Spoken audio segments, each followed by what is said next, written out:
So Wendy is a client of mine, executive coaching client, and we were going to talk this one afternoon. About 2 hours before we talked, she walks into her boss's office. They're just chatting about the project that she's working on. No big deal. And she casually, her boss says to Wendy, Janet got promoted to VP. Just casually says it.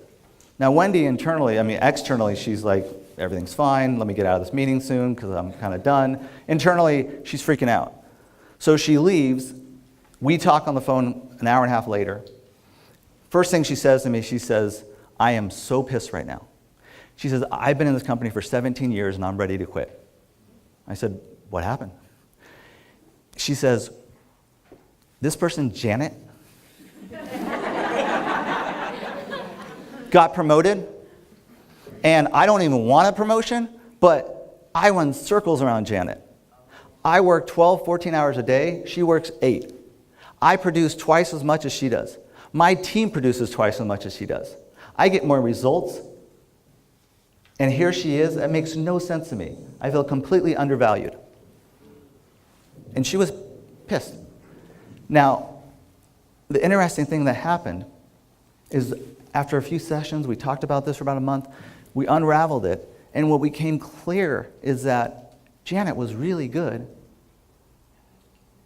at advocating for herself, at speaking up at meetings, at really kind of promoting herself, at schmoozing and having relationships with people of influence. And she was expressive and was able to articulate herself really clearly. Now let's compare that to Wendy. She didn't want to be promoted.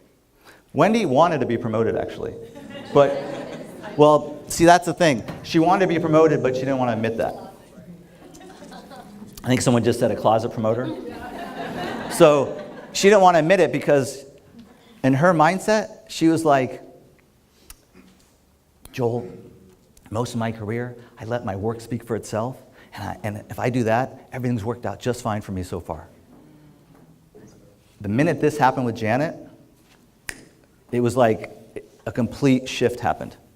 She was like, that doesn't work anymore. Now what do I do? She was completely dumbfounded. So we ended up creating, in the coaching process, a step-by-step process to help her improve her visibility, change and understand what people's perceptions of her were, because there was something off. She ended up having her review about a month later and produced like 10 pages of notes of all the things she's accomplished in the last 2 years. And her boss was dumbfounded, and her boss's boss were dumbfounded because they didn't really have an idea of the scope and the magnitude of how much impact she was having. Because she didn't do a great job of letting people know about it. She lacked the visibility. She lacked the exposure. And what we don't want to have happen is to have you produce a tremendous amount of great things in your job and not have the visibility or the exposure you deserve to help you create opportunities for yourself so people can recognize and honor and appreciate the beautiful music that's inside of you.